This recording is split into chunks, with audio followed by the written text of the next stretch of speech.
The MLS UK show. Right, in the West then, 12 teams that we're going to quickly run through now, and we've got to start with SKC. They won it, and I mean SKC, from going from an F grade last year, surely have gone back up to an A this year. Yeah, they won the conference. Yeah, they looked there or thereabouts all season, didn't they? They looked very strong. They've got a good roster, and I really hope that this is kind of something that they can sustain now, because we spoke about with Seattle, you get to that point and that's good. You know, Philly finished top, and now you want to become one of those established teams there. So can they do it again next season? To be honest, since we've watched MLS, we've only had one season where SKC haven't been on the boil. So you would say, they will do. I think they've got, Johnny Russell is one of our favourite players, MLS UK. But I'm talking about making finals. Like being a real established Seattle. But he's consistently playing well. Pulido's come in and he's done all right. So, I think there's enough there to do that. But I think it's tough for them when you look at the West Conference. You've got Seattle and Portland that are making. It seems that one of them will make a final at any season. LAFC as well. They've had a poor MLS season this year, but you'd think, especially with how they're doing in the Champions League, you'd think that they'll push on next year and get back up. So it's difficult for SKC. They're in a conference that tends to be quite strong, but I think this year they've done very well, and the fact that they've won as many matches at home as they have away is that whole consistency there. That is the main thing, because it's all right for Columbus, they won it and they won all the home games, but if their form at home dropped, then they're not winning anything, whereas SKC can pick it up home and away. We've already spoke about Seattle, finished second. They'll be disappointed to not win MLS Cup, but overall another good season. Portland in third. They won MLS is back. They got the same amount of points as SKC and Seattle, but it's what they did in the playoffs has ruined it for them. Yeah, for me, the MLS is back is the high. So they showed that they can do it in tournament football, went all the way to the final, beat Orlando, lifted the trophy, and you think they've made the playoffs now and they've got that tournament form. I think losing to Dallas, I don't know how they even achieved it, because I switched off when they were in the lead. Yeah. And then when I checked afterwards, it was, what? Dallas have what? How has that even happened?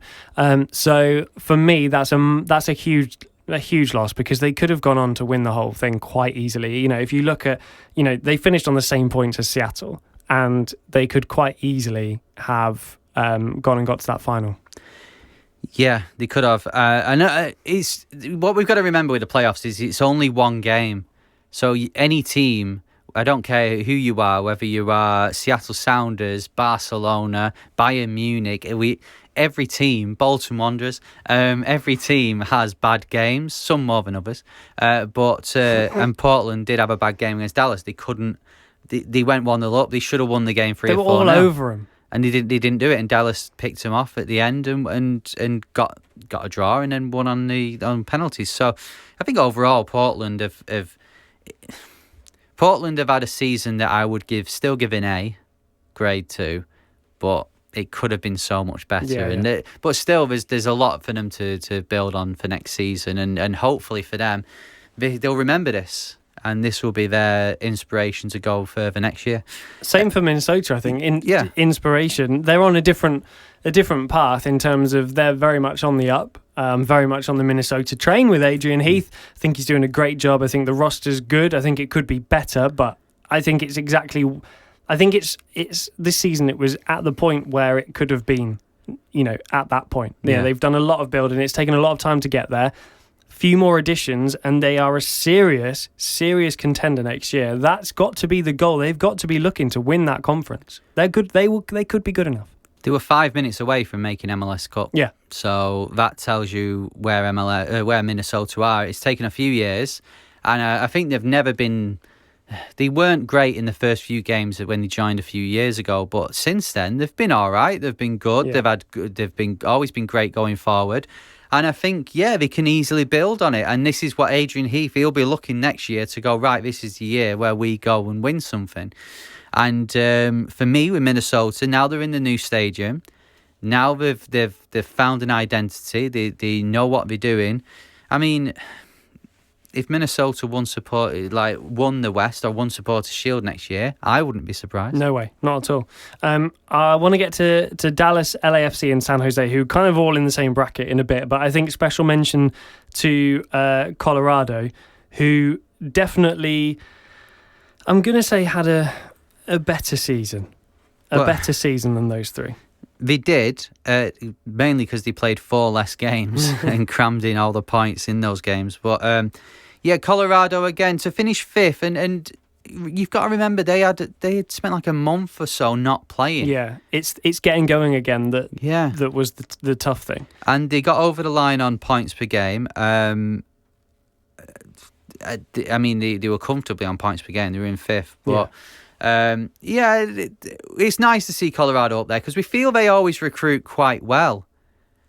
I mean, the Minnesota walked all over them in the playoffs, but they recruited well, and what we used to with Colorado, this is such an improvement, isn't it? Yeah, 100%. I think when you look at the teams below them, or they finish more points, but finish below them, Dallas, LAFC, San Jose, Vancouver also, I want to put in this bracket, if we can club these 4 together, because talk about a Jekyll and Hyde. 1 week, it was a big win. The next week, they were getting hammered. And they all no one wanted it. No. Out of those 4, no one wanted it whatsoever.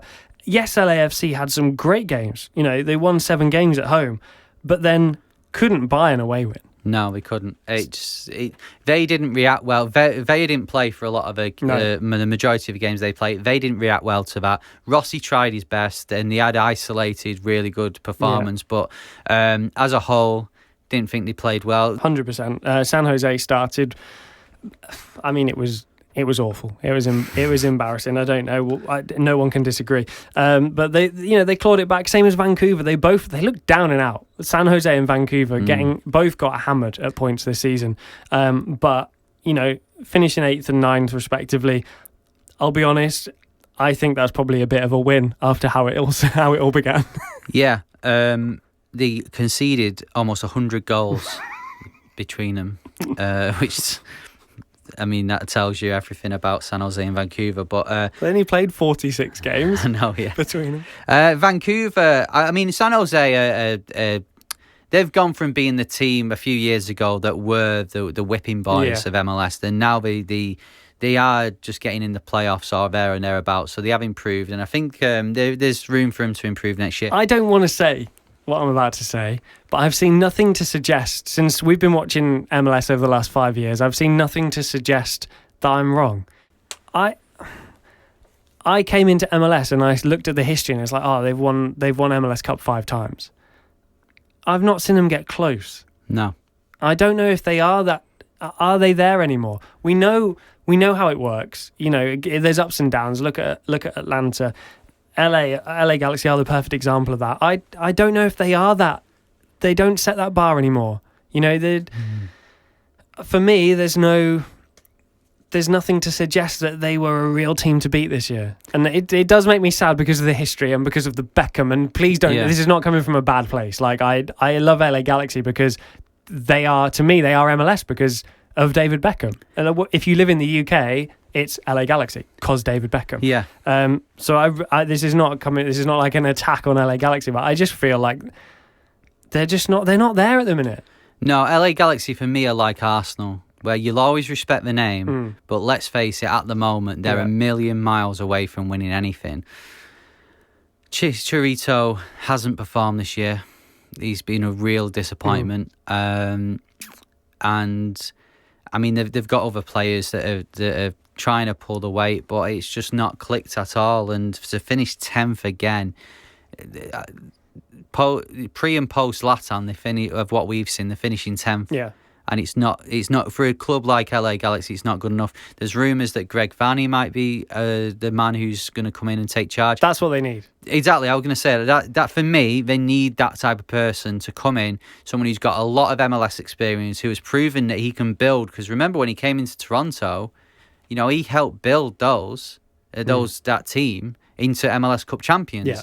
So he's exactly what they need. And it's a fresh project for him, I think, and this is what he needs. And he can't go much worse. Like I said that about Atlanta, but LA Galaxy have had consistent, at least Atlanta could have a few more years of finishing 11th, 12th. LA Galaxy, this is all that we've known really, other than when Zlatan was there. So they need someone to come in. They need someone to stick a rocket up Chicharito and get him scoring again. Or they just need to wipe everything out and just start again. But I think Greg Vanney would be a good appointment for them. But yeah, I agree with you. LA Galaxy, you're going off the name because let's face it, they've not shown as much this season. A team that finished on the same points as LA Galaxy is RSL, and for me, that's a bigger shock than LA being down there. Because, like you say, LA have been either side of Zlatan have been there anyway. For us, we always big up RSL because normally, very consistent. They'll always be in and around the playoffs. Only 1 of 3 games at home this year. Very unlike RSL, and for me, that's a big disappointment. Yeah, they normally scrape the playoffs. They normally know what they need to do to get into the playoffs. I know they've had a change with head coach, but yeah, 11th is poor for them, and their home form is normally what really gets them through. It's what normally they bank their season on, and you can guarantee normally that RSL are picking up at least 5, 6, 7 wins at home. And you normally vote for Rusnak to win the Ballon d'Or every year. I mean, he can't win it when they're finishing 11th. We have the same birthday, yes, so he's my favourite player. Yeah, but they need to start again next season. But I think they've got enough in the bank to do it. Obviously there's been a lot of stuff happened off the pitch, which we won't get into now, but was rightly condemned. But it's been a poor, disappointing, difficult season for RSL. But I wouldn't be surprised if next year we're looking to finishing 4th. In the overall standings, only one team finished lower than FC Cincinnati. And I'll keep this really, really simple. It's Houston Dynamo. Let's just say, new badge, new start, blow it all up, start again.